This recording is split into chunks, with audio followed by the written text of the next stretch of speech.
اگر وہ تم پر دباؤ ڈالے کہ ضرور انہیں میرے ساتھ شریک کرو، فلا تطعہما، کیٹیگوریکل انسٹرکشن ہے، ان کا حکم مت مان۔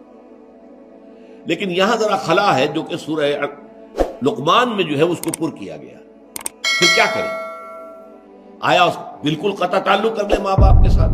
نہیں، فرمایا یہ نہیں۔ وہاں فرمایا فلا تطعہما وصاحبہما فی الدنیا معروفا، پھر بھی ان کے ساتھ دنیا میں بھلے طریقے کے ساتھ گزارا کرو۔ آخر والدین تو ہیں، اگر وہ اب غریب ہو گئے ہیں، بڑھاپے کو پہنچ گئے ہیں، اما یبلغن عندک الکبر احدہما او کلاہما فلا تقل لہما اف، چاہے وہ کافر ہیں، مشرک ہیں، کچھ بھی ہیں، ایک بات میں تو ان کی کہنا نہیں ماننا، شرک نہیں کرنا ہے، توحید پر ڈٹے رہنا ہے۔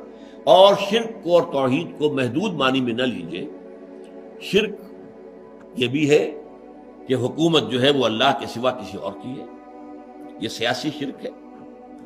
آج جو ہے ڈیموکریسی، یہ بہت بڑی بدترین شرک ہے۔ We are sovereign, sovereignty of the people, شرک بدترین۔ ساورن صرف ایک ہے، سروری زیبا فقط اس ذات بے ہمتا کو ہے، حکمراں ہے ایک وہی، باقی بتانے حاضری۔ تو یہ شرک جو ہے اس کو صرف اس معنی میں نہ سمجھیے، اس کو پورے وسیع تصور میں لیجیے۔ اسی طریقے سے اب اللہ کا حق یہ ہے کہ اللہ کے دین کا بول بالا کرو، اس کے لیے جد و جہد کرو، قربانیاں دو۔ والدین کہتے مت کرو، یہاں بھی ان کا کہنا نہیں مانا جائے گا۔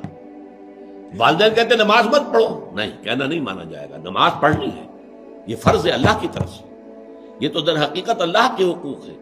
اللہ کے حقوق پر اگر والدین ڈاکہ ڈالتے ہیں تو آپ کہنا مت مانیے۔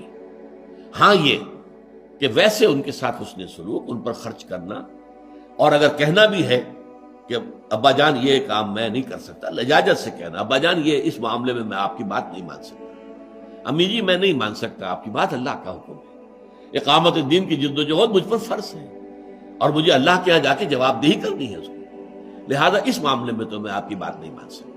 لیکن اس میں بھی انداز لجاجت کا ہو، تواضع کا ہو، سینہ تان کر نہ کہا جائے جاؤ دفعہ ہو جاؤ، میں نے تو کرنا ہی کرنا ہے سب کچھ، نہیں، یہ نہیں۔